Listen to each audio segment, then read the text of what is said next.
So let's start off with the example where there's no price ceiling in place, and then there's an increase in demand for, in this case, healthcare. Okay, so what happens? Well, this up here is the market demand and supply curves. So if we see an increase in demand, that's easy enough for us to draw.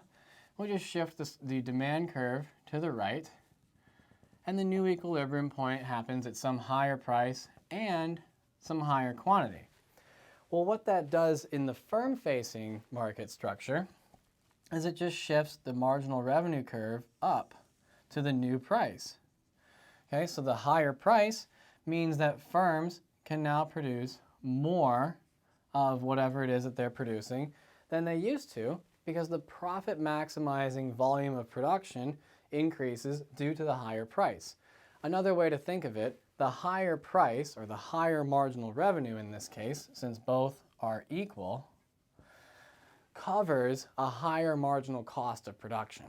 Given that marginal cost is increasing, higher marginal revenue means we can engage in more production. But now, what happens is that this higher price attracts new entrants. And so what we see is, because these existing firms are now earning higher profits, new firms are going to want to come in, because the increased revenue actually will start to cover the fixed costs of, for example, renting a building. As a result of this new entry, what will happen is the supply curve will shift to the right. Because remember, one of the factors that shifts supply is the number of firms in the industry. But here's where it gets even cooler. So not only will this result in the price coming back down, at least a little bit, in the short run, but in the long run, what ends up happening is the supply curve will increase even more than the initial increase in demand, which means that the net effect of price, or on price, is going to be to lower the price. Now, why is that the case? Okay, so with more firms in a market, it's much more likely that at least one of them will figure out a better, more efficient way to provide that good or service. And when they do that, the other firms will be in a position to copy them, thus lowering costs for everyone even further. And so what this means is that by virtue of allowing the price to adjust and signal to entrepreneurs that there is money to be made in this market, what ends up happening is further innovation in that industry, driving costs down even further and giving better access to more people. Now, we see this in every industry, right? Pretty much everywhere. Think about the iPhone or the cell phone market in general. Cell phones today are ridiculously cheap. Even the iPhone 12 Pro Max, which currently retails for something like $1,400, is an incredibly cheap device from a historical perspective. Remember, cell phones when you were born barely had a camera on them and could hardly surf the web or check emails. It was actually a really complicated process to get emails onto your phone. Today, what you carry in your pocket is leaps and bounds beyond anything even your parents could have imagined when they were your age. That is absolutely insane, and it's all because of free entry and flexible prices in the cell phone market. Okay, so now let's compare this to a market with a price ceiling. So here we have the same kind of market, but we've placed a price ceiling PC.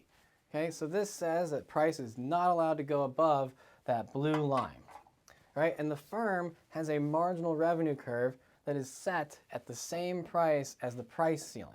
They aren't allowed to charge a price higher than PC, okay? And so if there's an increase in demand, right, which would shift the demand curve to the right, well, all that happens is the quantity supplied remains right here.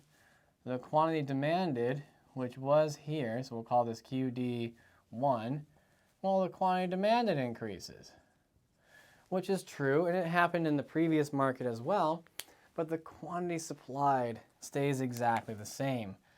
And because there's no change in the firm's marginal revenue curve, we would predict there would be no change in their behavior. They're going to continue producing the same amount of this product.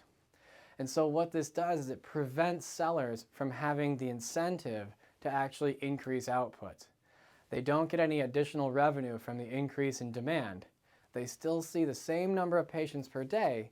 It's just that those patients will either have waited longer in line or be bloodied a bit more from fighting the other customers outside. And so what happens is, rather than encouraging new firms to enter the market and compete with one another, what the increase in demand would do is encourage the potential buyers to increase competition among themselves. In some cases, that competition leads to wetting your pants. In other cases, it leads to violence. In the most mundane of cases, it just leads to people standing in line longer and taking more time out of their day to stand in line. So for these reasons, economists are often very strongly opposed to price ceilings. Empirically, they lead to all sorts of outcomes that we don't really want to see. In the context of healthcare, getting more people more access to healthcare is simply too important a task to mess up.